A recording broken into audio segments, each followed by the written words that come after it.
YCP ప్రభుత్వ నిర్లక్ష్యంతో విశాఖ నగరంలో సీసీ కెమెరాలు మూలన పడ్డాయి. నాడు టీడీపీ హయాంలో ఏర్పాటు చేసిన వాటిని 5 ఏళ్లలో జగన్ సర్కార్ ఏమాత్రం పట్టించుకోలేదు. దీంతో చాలా వరకు కెమెరాలు పనిచేయకుండా పోయాయి. ఇప్పుడు మళ్లీ టీడీపీ అధికారంలోకి రావడంతో దృష్టి సారించాలని నగరవాసులు కోరుతున్నారు.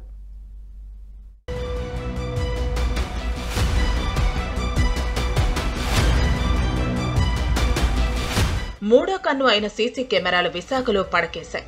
నగరంలో 30% పైగా నిఘా కెమెరాలు పనిచేయటం లేదు. 2014లో చంద్రబాబు ముఖ్యమంత్రిగా ఉన్న సమయంలో నగర వ్యాప్తంగా సీసీ కెమెరాలు ఏర్పాటు చేశారు.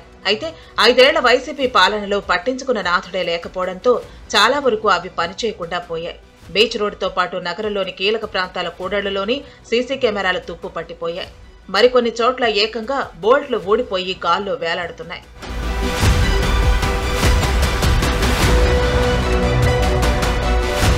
విశాఖలో నేరాల నియంత్రణ, ట్రాఫిక్ క్రమబద్దీకరణకు ఎక్కడికక్కడ సీసీ కెమెరాలు ఏర్పాటు చేయాలని 2014లో సీఎంగా ఉన్న చంద్రబాబు ఆదేశించారు. రాష్ట్ర ప్రభుత్వంపై ఆర్థిక భారం లేకుండా మ్యాట్రిమాక్స్ అనే సంస్థతో ఒప్పందం కుదుర్చుకున్నారు. నగరంలో సీసీ కెమెరాలను ఏర్పాటు చేయడంతో పాటు వాటిని కమాండ్ కంట్రోల్ రూమ్ కు అనుసంధానించాలి. ఇందుకు ప్రతిఫలంగా 5 ఏళ్ల పాటు నగర వ్యాప్తంగా హోర్డింగ్లు ఏర్పాటు చేసుకుని ప్రకటనల ద్వారా ఆదాయం సమకూర్చుకోవాలి. ఈ ఒప్పందం ప్రకారం నగరంలో పోలీసులు సూచించిన కూడళ్లలో 1700 సీసీ కెమెరాలను ఏర్పాటు చేశారు. 5 ఏళ్ల తర్వాత నిర్వహణ నుంచి సంస్థ తప్పుకుంది.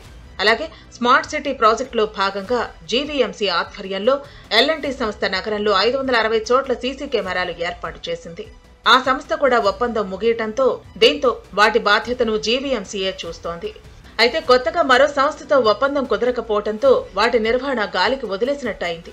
జీవీఎంసీ ఆధ్వర్యంలో ఏర్పాటు చేసిన 560 సీసీ కెమెరాల్లో దాదాపు 200 కెమెరాలు, నాడు టీడీపీ హయాంలో ఏర్పాటు చేసిన 1700 కెమెరాల్లో 500 వరకు పనిచేయటం లేదని అధికారులు అంచనా వేస్తున్నారు.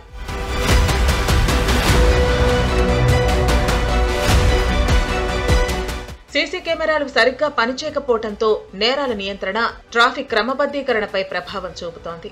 ఎక్కడైనా నేరాలు జరిగినా, ట్రాఫిక్ జామ్ అయినా సీసీ కెమెరాల ద్వారా గమనించి సమస్యలను ఈజీగా పరిష్కరించేవారు. ప్రస్తుతం 30% పైగా సీసీ కెమెరాలు పనిచేయకపోవడం పోలీసులకు తలనొప్పిగా మారింది. సీసీ కెమెరాలు సరిగ్గా లేకపోవడంతో నగరంలో నేరాలు పెరిగిపోతున్నాయని నగరవాసులు అంటున్నారు. ఈ ప్రభుత్వం అయినా దృష్టి పెట్టాలని కోరుతున్నారు. ప్రభుత్వం వైఫల్యం మీద ప్రతిదీ వాళ్ళు ఏం చేయకపోవడం బట్టే ఈరోజు ఈ సీసీ కెమెరాలు కూడా పట్టించుకోలేదు. కానీ ఈ ప్రభుత్వం మరి చంద్రబాబు నాయుడు గారు వచ్చారు, ఈ ప్రభుత్వం వచ్చారు కనుక కంపల్సరీ చేయిస్తారు. మరి దానివల్ల అప్పటి నుంచి ఇప్పుడు దాకా మరి 2 years 3 years నుంచి సీసీ కెమెరా పోయినా సరే పట్టించుకోలేదు గత ప్రభుత్వం, వైసీపీ ప్రభుత్వం. అందుకని చెప్పేసి సీసీ కెమెరాలు తక్షణమే చేయాలని చెప్పేసి కోరుకుంటున్నాం. ఈ మధ్య ఎక్కువ విశాఖపట్నంలో దొంగతనాలు జరుగుతున్నాయి. మేము ప్రతి ఒక్కళ్ళం కంపల్సరీ మా స్క్రాప్ షాప్ వాళ్ళందరం కూడా మేము సీసీ కెమెరాలు పెట్టుకున్నాం. కానీ మా దాని వరకు అవుతుంది. కానీ ఎక్కడి నుంచి వెళ్ళిపోయిన తర్వాత రోడ్డు మీదకి వెళ్ళి వాళ్ళు ఎస్కేప్ అయిపోయిన తర్వాత మట్టుకు రోడ్డు మీద మట్టుకు సీసీ కెమెరాలు పనిచేయట్లా. మొన్న ఎవరో దొంగ వచ్చాడని చెప్పారు. అక్కడ మన అక్కాయపాలెం జగ్గార బ్రిడ్జ్ దగ్గర వాళ్ళకి వెళ్ళాం, మేము కేసు పెట్టాము.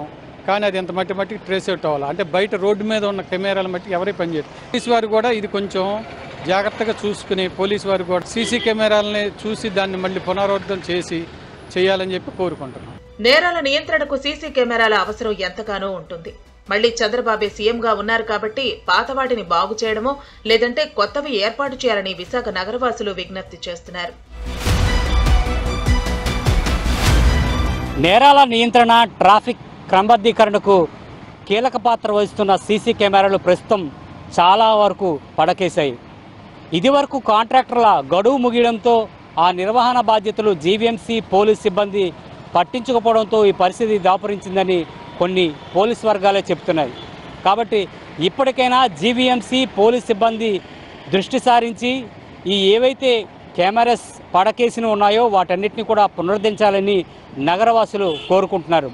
వీడియో జర్నలిస్ట్ రాజశేఖర్తో సతీష్, ఏబిఎన్ ఆంధ్రజ్యోతి, విశాఖ నుంచి.